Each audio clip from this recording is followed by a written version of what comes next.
से स्वागत है आप सभी का आपके चैनल बैट बॉल और क्रिकेट में। दोस्तों, भारत और बांग्लादेश के बीच खेले जा रहे पहले टेस्ट के मुकाबले का भारतीय टीम के लिए शानदार रहा। भारतीय टीम ने शानदार परफॉर्मेंस करते हुए बांग्लादेश की टीम को शिकस्त दे दी। तो दोस्तों, का पूरा हाईलाइट इस वीडियो में बताएंगे, लेकिन उससे पहले आपको अश्विन का परफॉर्मेंस कैसा लगा कमेंट में जरूर बताएं। तो चलिए दोस्तों, जानते हैं पूरा हाईलाइट। 1.5 महीने के लंबे इंतजार के बाद इंडिया और बांग्लादेश के बीच चेपॉक क्रिकेट स्टेडियम में पहले टेस्ट का घमासान शुरू हो चुका है, जहां पहले दिन शुरुआत में तो बांग्लादेश का बोलबाला रहा। बांग्लादेश के कप्तान नजमुल हुसैन संतो ने टीम इंडिया को पहले बैटिंग करने का न्योता दिया और यह फैसला उनके लिए सफल रहा, क्योंकि भारतीय टॉप ऑर्डर के बल्लेबाज सस्ते में ही चलते बने। जहां हसन महमूद की गेंद को कोई पढ़ नहीं पा रहा था। 144 के स्कोर पर भारत ने अपने 6 विकेट गंवा दिए थे। रोहित, विराट कोई भी इस मैदान पर टिक नहीं पाए, लेकिन इसके बाद अश्विन और जडेजा ने कमाल ही कर दिया। उन दोनों ने बांग्लादेश की टीम को मैच में वापसी करने का कोई मौका ही नहीं दिया। जी हां, जब अश्विन और जडेजा बैटिंग पर आए थे तब टीम इंडिया मुश्किल में थी, लेकिन भारत की नया पार लगाते हुए इन दोनों खिलाड़ियों ने फूंक फूंक कर कदम रखना तो दूर आते ही सीधा काउंटर अटैक की रणनीति अपनाई और सीधा चौके के से डील करने लगे। पता ही नहीं चला कब उन्होंने टीम इंडिया को 100 से लेकर 200 रनों के पास पहुंचा दिया। अपनी धाकड़ बल्लेबाजी से दोनों ने बांग्लादेश गेंदबाजों को दिन में तारे दिखा दिए। बारी अब अर्धशतक पूरा किया तो एक के बाद एक चौके और की बेरहम आंधी में बांग्लादेश के जीत के अरमान और उनका कॉन्फिडेंस दोनों सूखे पत्तों की तरह हवा हो गया। इन दोनों खिलाड़ियों ने 150 रनों से अधिक की मैच विनिंग साझेदारी को अंजाम दिया। टीम इंडिया को 70 ओवर में 300 रनों के पार ले जाकर खड़ा किया। तो ऐसा विध्वंस इन्होंने अपने बल्ले से मचाया कि हार की तरफ बढ़ रही टीम इंडिया को जीत की दहलीज के पार ले जाकर खड़ा कर दिया था। ऐसा चमत्कार देखकर तो पूरी दुनिया दंग रह गई, जहां अश्विन और जडेजा दिन का अंत आते आते दोनों शतक के बेहद करीब पहुंच चुके थे। इससे ही आप मैदान में तबाही के मंजर का अंदाजा लगा सकते हैं, जहां अश्विन ने शतक छड़कर इतिहास भी लिख दिया। उन्होंने अंत तक नाबाद रहते हुए 102 रन बनाए, जडेजा के साथ 195 रनों की पार्टनरशिप को अंजाम दिया और टीम इंडिया को पहले दिन का खेल खत्म होने तक 339 रनों तक पहुंचा दिया। इसके दम पर ही भारत अभी भी मैच में जिंदा है और जब दूसरे दिन का मैच शुरू हुआ तो बांग्लादेश जल्द से जल्द इन दोनों का विकेट लेना चाहती थी, क्योंकि जब तक ये दोनों मैदान में मौजूद थे उनकी वापसी का कोई भी रास्ता नहीं था। तभी पहले ओवर में रविंद्र जडेजा ने गलती कर दी।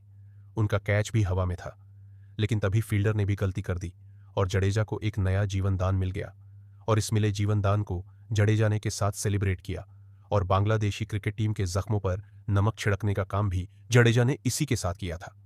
दूसरी तरफ अश्विन का बल्ला भी रुकने वाला कहां था। इसी के साथ इन दोनों खिलाड़ियों के बीच 200 रनों की रिकॉर्ड तोड़ पार्टनरशिप भी हो चुकी थी। बांग्लादेश के पास नई बॉल थी जो काफी ज्यादा स्विंग हो रही थी। इस कारण दोनों बल्लेबाजों को रन बनाने में थोड़ा कठिनाई हो रही थी। देखते देखते 85 ओवर बीत गए।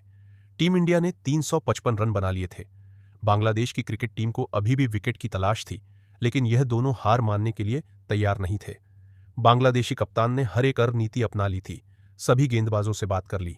खास तौर पर हसन महमूद जब बॉलिंग करने आए तब उन्होंने एक जोरदार बाउंसर जडेजा को मार दी और फिर जडेजा को कुछ बोला भी। ऐसा लगा था कि ये दोनों आपस में लड़ाई कर जाएंगे, लेकिन जडेजा ने अपना संयम नहीं खोया और जब अगले ओवर में हसन महमूद बॉलिंग करने आए तब उन्हें चौका मारकर फिर अपनी मया से राजपूती तलवार निकालते हुए उसे जोरों से मैदान में घुमाया। लेकिन असली तबाही तो तीसरे दिन आई, जब दो युवाओं की आंधी में बांग्लादेश की पूरी टीम सूखे पत्तों की तरह उड़ती हुई नजर आई। उन्होंने बांग्लादेश को अब ऐसा धोया कि पूरी दुनिया देखती रह गई।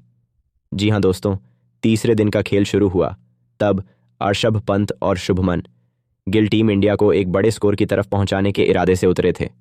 उम्मीद के मुताबिक टीम इंडिया की शुरुआत धीमी रही। शुरुआती कुछ ओवरों में इन्होंने बिल्कुल भी रिस्क लेना जरूरी नहीं समझा। लेकिन दोस्तों, कब तक आप इन भूखे शेरों को पिंजरे में कैद कर सकते हैं। अब बारी थी इन दोनों के सब्र का पान टूटने की और फिर ऐसी तबाही का मंजर आया कि मेहंदी हसन मिराज की 2 गेंद पर लगातार उड़ाकर गल ने अपना शानदार अर्धशतक T20 के अंदाज में केवल 80 गेंद में ठोक दिया और बांग्लादेश क्रिकेट टीम की धज्जियां अकेले ही उड़ाकर रख दी। इस खिलाड़ी ने तो ऋषभ पंत ने कातिलाना अंदाज से तो हर कोई वाकिफ है। जब ऋषभ पंत का बल्ला दहाड़ना शुरू हुआ तब तो गिल भी केवल दर्शक बनकर रह गए। ऋषभ पंत ने भी उनसे कंधे से कंधा मिलाते हुए अपना शानदार अर्धशतक 88 गेंदों में पूरा किया। 44 ओवर में टीम इंडिया ने 191 रन बनाए और इतने रन बनने के बाद तो अब कना रोहित ने भी इन दोनों बल्लेबाजों को खुला लाइसेंस दे दिया कि अब वो बांग्लादेशी गेंदबाजों पर टूटकर हमला कर सकते हैं। और ऐसा ही हमें देखने को मिला जब दोनों तरफ से इन दोनों खिलाड़ियों ने अब चौके की ऐसी आंधी लगाना शुरू की कि मानो टेस्ट मैच नहीं T20 खेलने के इरादे से ये मैदान में आए हों। उसके बाद चाहे कोई भी गेंदबाज सामने आए, साकिब आ जाए, तस्कीन आ जाए या मेहंदी हसन, मिराज ही क्यों ना हो, इन दोनों खिलाड़ियों ने चौके की प्रदर्शनी लगाते हुए 51 ओवर में टीम इंडिया को 205 रनों तक लंच ब्रेक तक पहुंचा दिया। चौथे दिन भारतीय टीम के लिए शानदार रहा। शुरुआत से ही बांग्लादेश की टीम अपना स्कोर आगे बढ़ाया। वहीं नजमल हसन संतो और साकिब अल हसन इस टीम के लिए आज चौथे दिन की शुरुआत करने के लिए उतरे।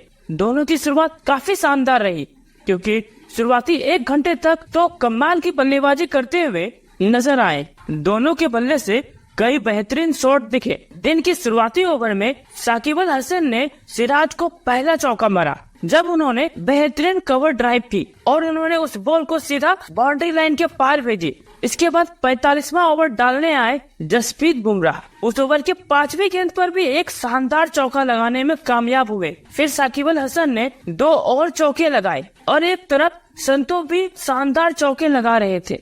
रविंद्र जडेजा की एक बॉल पर संतो ने शानदार स्वीप खेला और बॉल सीधे बाउंड्री लाइन के बाहर चली गई। दोनों काफी अच्छा खेल रहे थे, लेकिन तभी यहाँ पर दोनों बल्लेबाजों के बीच 48 रनों की साझेदारी हो गई और ये सिलसिला अश्विन ने रोका। तभी 52वें ओवर डालने आए रविंद्र चंद्र अश्विन। उसका यह पहला ओवर था और अपने पहले ओवर की ही चौथी बॉल पर उन्होंने साकिब अल हसन को यशस्वी जायसवाल के हाथों कैच कराकर पवेलियन भेजा और आज के दिन की भारतीय टीम की पहली सफलता दिला दी। रविंद्र चंद्रन अश्विन कमाल की गेंदबाजी करते हुए अपना खुद का चौथा विकेट हासिल कर चुके थे। साकिब अल हसन 56 गेंदों में 25 रनों की पारी खेलकर पवेलियन लौटे। इसके बाद यहाँ पर 55वें ओवर की चौथी गेंद पर रविंद्र जडेजा ने शानदार गेंदबाजी करते हुए लिप्टन दास को रोहित शर्मा के हाथों कैच कराकर पवेलियन भेजा और आज के दिन की दूसरी सफलता टीम इंडिया को मिल गई। यहाँ पर लिप्टन दास 10 गेंदों का सामना करने के बाद 1 रन बनाकर पवेलियन लौटे। इसके बाद मेहंदी हसन मिराज को भी रविंद्र चंद्र ने 58 ओवर की 5वीं गेंद पर आउट कर दिया। मेहंदी हसन बड़ा शॉट खेलने के चक्कर में आउट हो गए। रविंद्र जडेजा ने शानदार कैच लिया और यहाँ पर अश्विन को 5वीं सफलता मिली। तभी अश्विन ने एक और नया रिकॉर्ड बनाया। अश्विन सबसे ज्यादा उम्र में 5 विकेट लेने वाले गेंदबाज भी बन गए, जिन्होंने 38 की उम्र में 5 विकेट लिए। मेहंदी हसन 10 गेंदों में 8 रन बनाकर पवेलियन लौटे। दोस्तों, वही इसके बाद 59वें ओवर की आखिरी गेंद पर नजमल हसन संतो बड़ा शॉट खेलने के चक्कर में अपना कैच जसप्रीत बुमराह को थमा बैठे। बुमराह ने एक शानदार कैच पकड़ा और उसे पवेलियन का रास्ता दिखा दिया। संतो की बात करें तो इन्होंने 127 गेंदों का सामना किया और शानदार बल्लेबाजी करते हुए टीम के लिए 82 रन की जुझारू पारी खेली, लेकिन यह भी अपना शतक पूरा नहीं कर पाए। इसके बाद 60वें ओवर की 5वीं गेंद पर रविंद्र चंद्र अश्विन ने एक और सफलता प्राप्त की और उन्होंने यह विकेट तस्कीन अहमद का लिया। तस्कीन अहमद एक बड़ा शॉट खेलना चाहते थे, लेकिन गेंद मिड ऑन पर खड़े